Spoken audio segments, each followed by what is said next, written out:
Orang itu menjadi kikir itu karena nganggap hidup itu lama dan uang itu penting. Kalau zaman Nabi itu sederhana kalau melihat hidup. Pernah suatu saat Nabi itu punya jatah makan karena Nabi itu hidupnya juga pas-pasan. Jadi Nabi itu unik. Beliau di satu sisi kaya raya, bisa ngurmat Abu Hurairah, Ammar, Suhaib. Ashabu Sufa itu dirawat Nabi semua. Itu kan kaya, bisa ngerawat sekian orang. Tapi di sisi yang lain untuk pribadinya beliau miskin. Kadang nggak bisa makan hari itu. Tapi di saat yang sama bisa merawat ahlus suffah.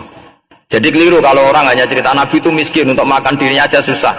Itu keliru. Kelirunya kalau tidak diteruskan, tapi Nabi mampu menghidupi ahlus suffah. Singkat cerita jatah makannya Nabi itu dikasihkan orang ketika Nabi tanya, ya Aisyah, makanan jatah saya di mana? Oh ya Rasulullah, tadi ada orang minta tak kasihkan, maka makanan itu habis. Apa kata Nabi? Kamu salah Aisyah. Yang kamu kasihkan itu justru yang masih. Ya, yang kamu kasihkan itu justru yang masih. Sehingga Nabi menganggap, makanya Nabi terus ngendikan. Ya kalau mukhatabnya lelaki ya kira-kira begini. Wa hal laka min malika illa ma akalta fa afnaita wa labista fa ablaita. Terus tanya wa tasaddaqta fa abqaita, kata Nabi. Harta kamu ya kamu makan kemudian ke WC jadi kotoran, atau punya pakaian mewah nanti rusak, wa tasaddaqta fa abqaita. Ada yang kamu sedekahkan yaitu yang abadi sampai akhir. Sehingga banyak pengusaha yang mencintai saya setelah tak ajari hadis itu, misalnya punya uang 1 miliar karena dia spekulan atau pedagang rawan bangkrut, disedekahkan ke masjid 50 juta, yaitu yang abadi. Jadi kalau suatu saat bangkrut, dia masih punya uang 50 juta di akhirat.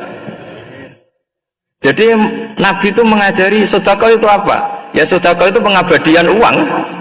Kalau kita kan enggak, bilang sedekah itu nguras uang.